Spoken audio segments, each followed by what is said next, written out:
You twist the shower handle over to hot, step back and wait. Then you wait some more, your hand keeps darting under the spray to test it, and it is still running cold. By the time it finally turns warm, a couple of minutes and a few gallons have gone straight down the drain. Here is the part that surprises people. Your water heater is almost certainly working perfectly. The thing making you wait is the cold water already sitting inside your pipes, and all of it has to drain out of the faucet before the hot water behind it can reach you. So the fix is almost never buy a faster water heater. The fix is shortening that wait, and there are a handful of ways to do it. They run from completely free to a few $1,000s, and most people never need to go past the cheap end of that list. I have spent a while reading through plumber breakdowns, water heater manuals, and a pile of real homeowner complaints to figure out what actually shortens the wait and what just drains your wallet. Let me walk you through it from cheapest to most expensive so you stop spending before the problem is solved. First, one quick split because there are two different problems hiding under the same complaint.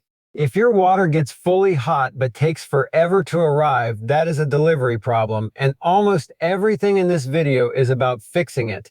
But if the water never really gets hot, comes out lukewarm, or runs cold after a couple of minutes, that is the heater itself, and I will cover those near the end. For now, picture the most common case. The water is plenty hot at the tank, it just takes its sweet time getting to you.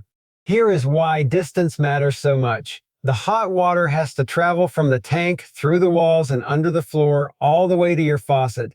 Every foot of copper or plastic pipe along that route is full of water that went cold while you were asleep or at work. A long run of 3/4-inch pipe can hold a couple of gallons of cold water just sitting there. Your faucet only flows a gallon or two per minute, especially with modern low-flow fixtures. Do the math and you get 30 seconds to over 2 minutes of waiting while that cold slug clears out. One plumbing engineer measured his own kitchen and found 80 feet of pipe, 2.5 gallons of wasted water, and a 2.5-minute wait every single time. So that is the enemy, cold water in a long pipe. Now let me run the fixes, cheapest first. Number 1, and it costs you nothing, check that your shutoff valves are all the way open. There is usually a small valve under each sink and another one near the water heater. If one of those got bumped or was never fully opened, it chokes the flow, and slower flow means it takes longer to push the cold water out. Reach under the sink, turn the little oval or football-shaped handle until it stops, and make sure the valve at the top of the heater is wide open too. It is the first thing a plumber checks and the last thing most homeowners think of. Number 2, insulate the hot water pipes you can reach. Foam pipe sleeves slide right over the pipe and cost about $10 to $30 for enough to wrap the exposed runs in your basement, crawl space, or garage. Now this will not make a huge dent in that very first morning wait, so do not expect a miracle there. What it does is keep the water in the pipe hot for far longer between uses. So when you run the kitchen sink, then come back 20 minutes later, the water is still warm in the line and arrives almost instantly. It also stops the heat from bleeding out into a cold crawl space, which saves you a little on the gas or electric bill. It is cheap, easy, and worth doing.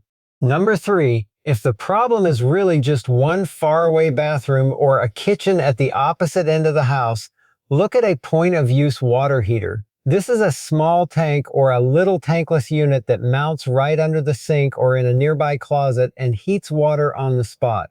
Because it sits inches from the faucet, hot water shows up almost the second you turn the handle.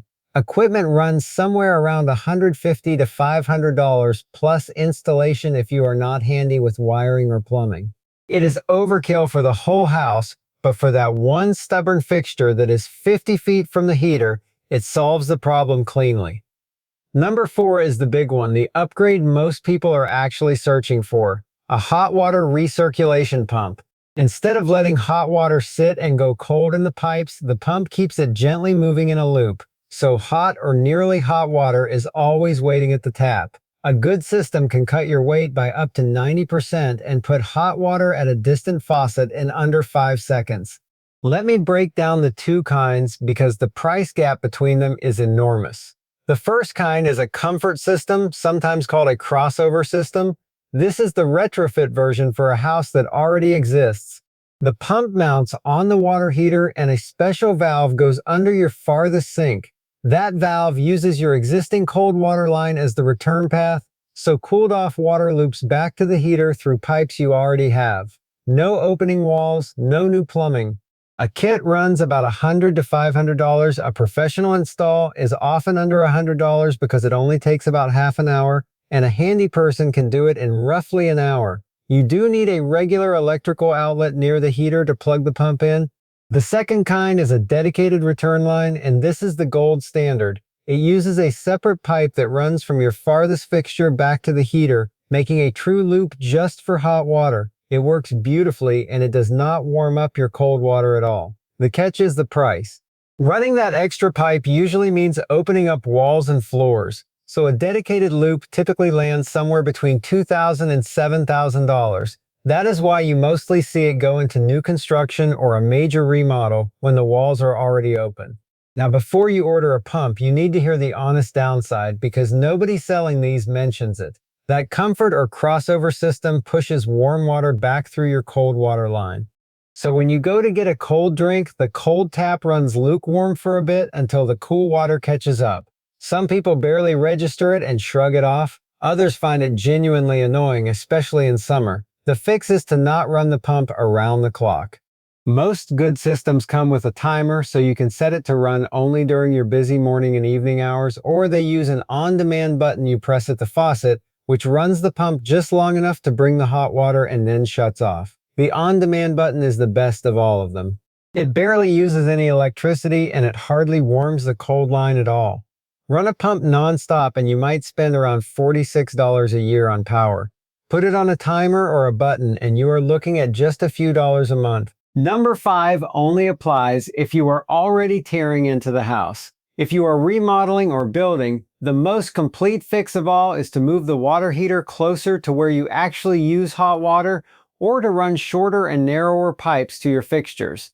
A skinnier pipe holds less cold water, so there is less to flush out and the hot arrives faster. This is real plumbing work and not a weekend project, but if the walls are already open, it is the time to fix the root of the whole thing. Now back to that other group I mentioned at the start. What if the water never actually gets hot, or it goes lukewarm, or you run out after a few minutes? That is not a distance problem, so a recirculation pump will not save you. So start with the simple stuff. Check the thermostat on the tank and set it to about 120 degrees, which is the safe sweet spot. Hotter than that does nothing for speed and just risks scalding. Next, if your heater is a few years old and getting slow, sediment is probably the culprit. Minerals settle to the bottom of the tank, sit on top of the heat source, and make everything sluggish. Draining and flushing the tank clears that out and often wakes a tired heater right back up.